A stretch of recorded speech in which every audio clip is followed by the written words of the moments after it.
የኢራን የኒውክሌር ጉዳይን አስመልክቶ ነገ ማክሰኞ በስዊዘርላንድ ጄኔቫ ከተማ የሚጀመረው ሁለተኛው ዙር ቀጥተኛ ያልሆነ ንግግር በመካከለኛው ምስራቅ የዲፕሎማሲያዊና የወታደራዊ ውጥረት መካከል የሚካሄድ ተጠባቂ ውይይት ሆኗል።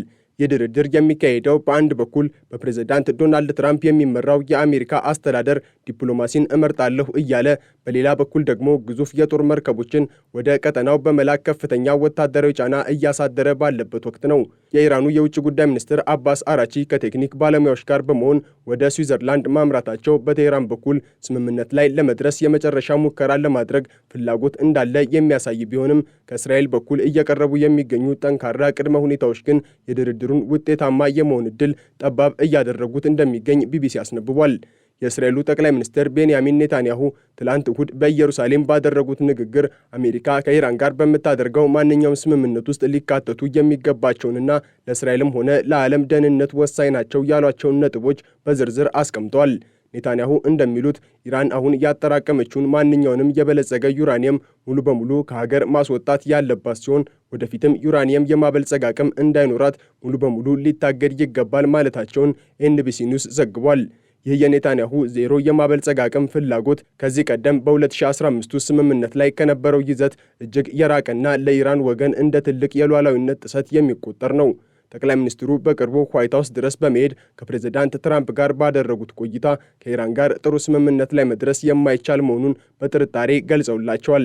ይሁን እንጂ ትራምፕ እድሉን እንስጠው በሚል ዲፕሎማሲያዊ ሙከራውን ለመቀጠል መወሰናቸው በአሜሪካና በእስራኤል መካከል በስትራቴጂ ደረጃ መጠነኛ የአመለካከት ልዩነት መኖሩን ያሳያል ሲል ሮይተርስ ዘግቧል።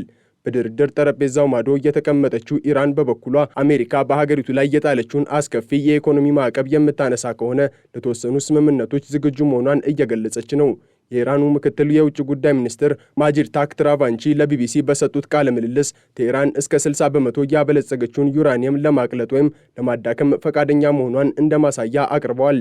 ይህ የኢራን እርምጃ ሀገሪቱ ወደ ኒውክሌር ቦምብ ግንባታ እያመራች ነው የሚለውን የምዕራባውያን ስጋት ለማርገብ የታለመ ነው።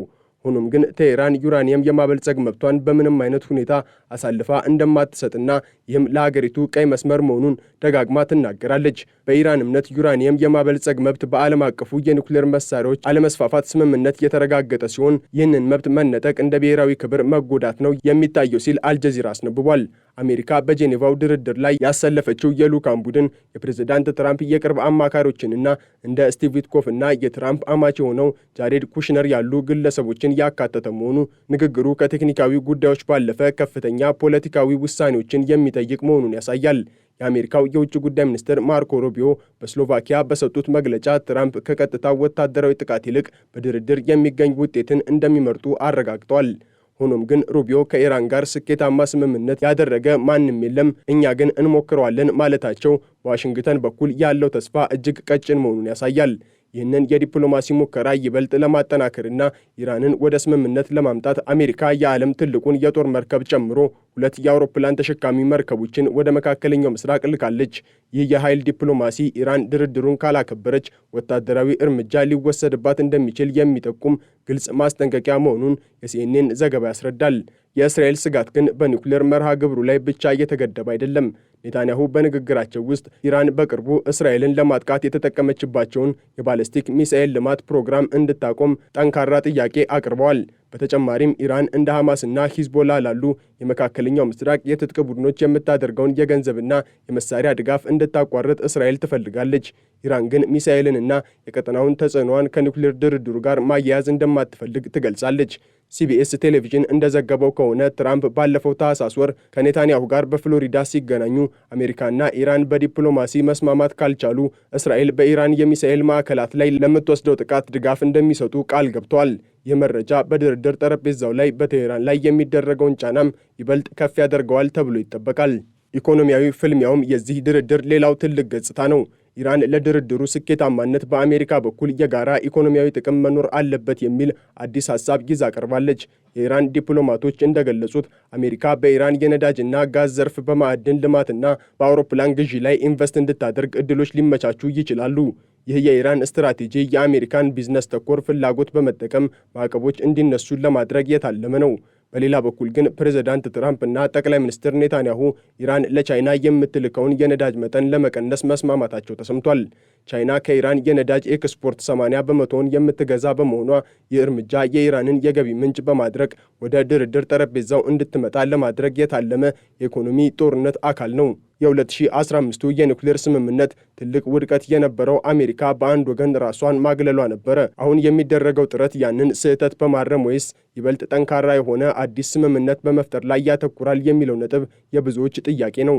በጄኔቫ የሚካሄደው የአሁኑ ንግግር እንደ 2015ቱ ባለብዙ ወገን ሳይሆን በአሜሪካና በኢራን መካከል ብቻ የሚደረግና በኦማን አሸማጋይነት የሚመራ ነው።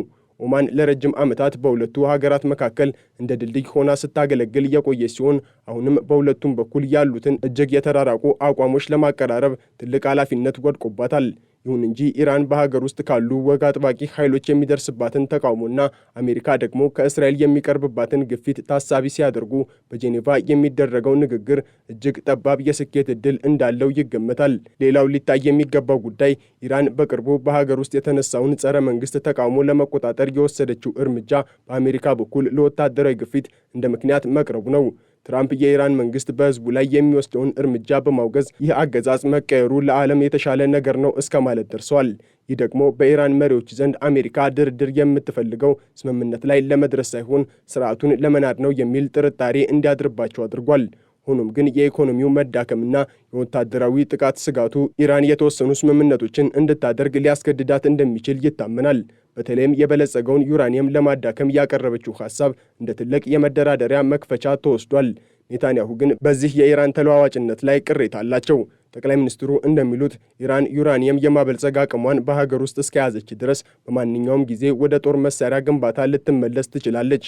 በመሆኑም ሙሉ በሙሉ መሰረተ ልማቱ መፍረስ አለበት የሚለው የእስራኤል አቋም የማይናወጥ ነው። ይህ ጥያቄ ደግሞ ኢራን በምንም አይነት ሁኔታ ልትቀበለው የማትችለው ነው።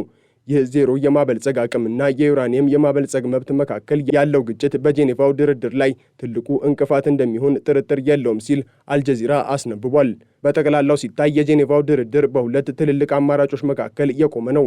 የመጀመሪያው ሁለቱም ወገኖች የተወሰነ ጥቅም የሚያገኙበትና ቀጠናውን ከጦርነት ስጋት የሚታደግ ውስን ስምምነት ላይ መድረስ ሲሆን፣ ሁለተኛው ደግሞ ድርድሩ ተቋርጦ ወደ መጠነ ሰፊ ወታደራዊ ግጭት ማምራት ነው።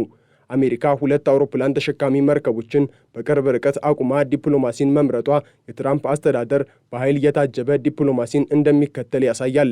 የኢራን የውጭ ጉዳይ ሚኒስትር አባስ አራቺ ወደ ጄኔቫ ያደረጉት ጉዞም ሀገሪቱ ካለችበት የኢኮኖሚ ማነቆ ለመውጣት የምታደርገው የመጨረሻው ትግል ተደርጎ ሊወሰድ ይችላል። በቀጣዮቹ ቀናት በጄኔቫ የሚወጡት መረጃዎች የመካከለኛው ምስራቅን ብቻ ሳይሆን የዓለምን የኃይል ሚዛን የሚወስኑ ይሆናሉ ተብሎም ይጠበቃል።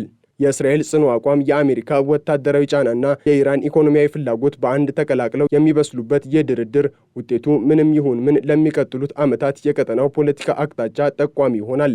ዲፕሎማሲው ካልተሳካ ግን ፕሬዝዳንት ትራምፕ ለኔታንያሁ በገቡት ቃል መሰረት በጥቁር ባህር አካባቢ እንደታየው ሁሉ በመካከለኛው ምስራቅም የጦርነት ነጎድጓድ ሊሰማ እንደሚችል ይገመታል።